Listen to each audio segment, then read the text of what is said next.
সালামু আলাইকুম। কেমন আছেন সবাই? চলুন আজকে একটা গল্প বলি।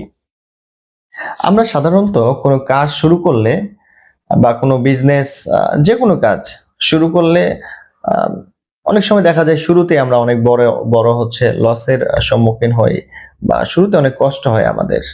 অনেক বাধা বিপত্তি অতিক্রম করতে হয়। তো শুরুতে আমাদের ভেঙে পড়লে দেখা যাচ্ছে পরবর্তীতে এই কাজটা আমাদের হয়ে ওঠে না বা আমরা সফলতার মুখ দেখি না। শহরের অনেক বড় একটা নার্সারি কাজ করছিলেন রহমান সাহেব। রহমান সাহেব আবিরের দাদু। আবির খুব রিসেন্টলি তার ব্যবসায় অনেক বড় লসের সম্মুখীন হয়। সে মন খারাপ করে নার্সারি একটা কোণে বসে আছে। রহমান সাহেব উনি প্রদীপ তৈরি করেন, মাটি দিয়ে প্রদীপ তৈরি করেন এবং বাজারে বিক্রি করেন, এবং সেই সাথে উনি নার্সারিতে বিভিন্ন বীজ রোপণ করে চারাগুলো বিক্রি করেন। তো আবিরের খুব মন খারাপ। রহমান সাহেব গিয়ে বললেন, আবির তোর কি হয়েছে?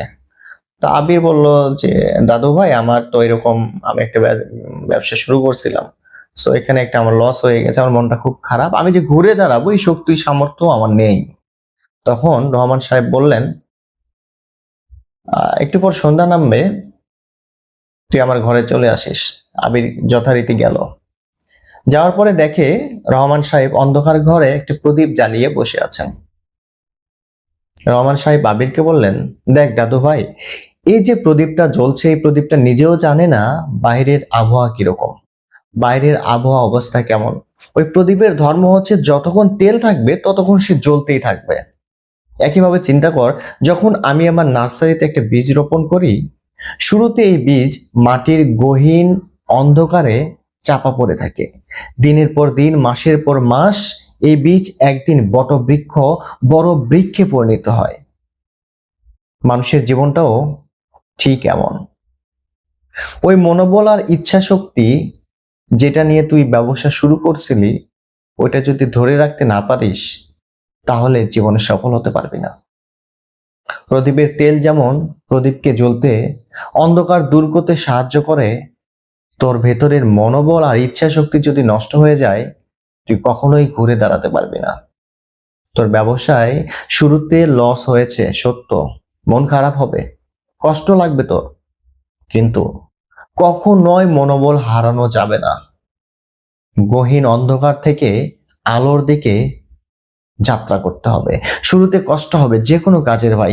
তাই ভাই আমি বলছি যে যে কোনো কাজ হোক, সেটা ছোট হোক বড় হোক, এই গল্প থেকে আমরা কি শিখলাম? যে কোনো কাজ আমাদের জীবনের শুরুতে কষ্ট হবে, ধৈর্য শক্তি হারা হওয়া যাবে না ভাই। হ্যাঁ, হতে পারে সেটা আপনার বিজনেস, হতে পারে লেখাপড়া। লেখাপড়াও তো শুরুতে কষ্ট লাগে। তারপর ডে বাই ডে আমরা দিনের পর দিন যখন পরিশ্রম করি, হ্যাঁ অধ্যবসায় করি, একটা সময় আমরা ভালো ফলাফল পাই, ভালো চাকরি পাই। বিজনেসের ক্ষেত্রেও তাই। তো আমাদের জীবনের প্রত্যেকটা কাজ যাতে এমন হয় যে আমরা ধৈর্যের মাধ্যমে অটুট মনোবল রেখে কাজ করতে পারি। ঠিক আছে? সো আমাদের এই জিনিসগুলোকে মাথায় রাখতে হবে। আমাদের যে কোনো কাজের ব্যর্থতাকে মেনে নেওয়ার মতো সৎ সাহস থাকতে হবে। আমাদের মনোবলকে ধরে রাখতে হবে। তবে আমরা সফল হব ইনশাল্লাহ। ভালো থাকবেন। ধন্যবাদ।